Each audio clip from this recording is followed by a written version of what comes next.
Secretary of State Marco Rubio just held his end-of-the-year news conference. Moments ago, he took questions from our own Margaret Brennan about Russia and Ukraine. Listen. Because Russia has deployed its latest nuclear-capable missile system to Belarus, according to that country's leadership. We've heard from a number of European leaders, the Chancellor of Germany himself, that they think this era of Pax Americana is gone, that they are needing to prepare to be on a war footing because of the threat from Putin. Do you believe, does this administration believe today that Vladimir Putin will end his march on the eastern flank of Ukraine? And do you stand by our European allies against any kind of attack?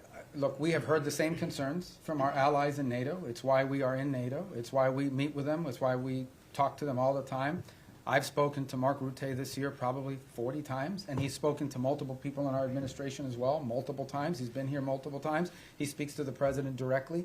It's why the United States basically is over 50% of NATO, both in troop commitments and in financial commitments as well. It's why we remain in NATO. It's why the president had a very positive visit in NATO. In the end, that's why we're in this alliance. And that's why Article 5 in the NATO alliance is important, and the president has reiterated that. We think it's a very strong deterrent against any of these fears or concerns that any of our allies in the region may have. And the president's been clear that we are committed to NATO, we're committed to the alliance, and our commitment isn't just rhetorical. Our commitment is in action, in the troops that have been deployed, in the monies that have been spent, in the capabilities that are located, in the cooperation and work that we do every single day with our NATO allies. The only thing we're asking for, which is not unfair, is for our partners in the alliance to improve their own capabilities. Because the more capable our allies in NATO are, the more capable NATO is. Let's go live to CBS News intelligence and national security reporter Olivia Gazis. So, Olivia, based on what we just heard from the Secretary of State, what does this tell you about the state of those peace talks? That positioning on the board is worrisome.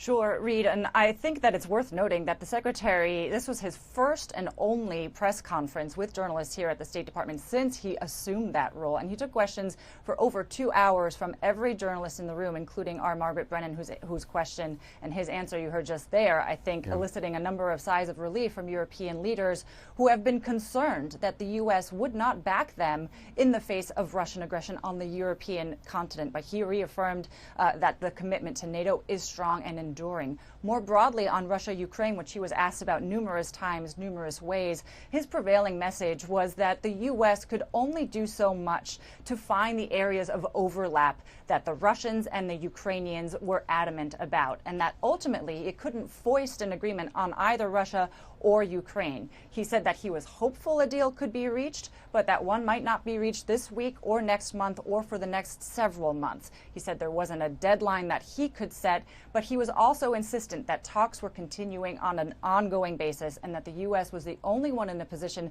to broker those talks. While he was speaking, the White House did confirm that talks would continue in Miami with Special Envoy Steve Witkoff and Jared Kushner with the Ukrainian delegation and national security advisors from across Europe.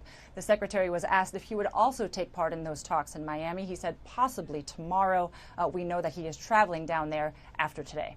And we know Vladimir Putin seems rather emboldened given his very lengthy speech. We're going to talk about that a little bit later in the broadcast. But, you know, as we spin the globe, there's another hot spot on the map, and that is Venezuela. Rubio also talked about that. So we're going to let our viewers hear what he had to say about Venezuela, and then we'll talk about it on the other side. Let's go ahead and roll that.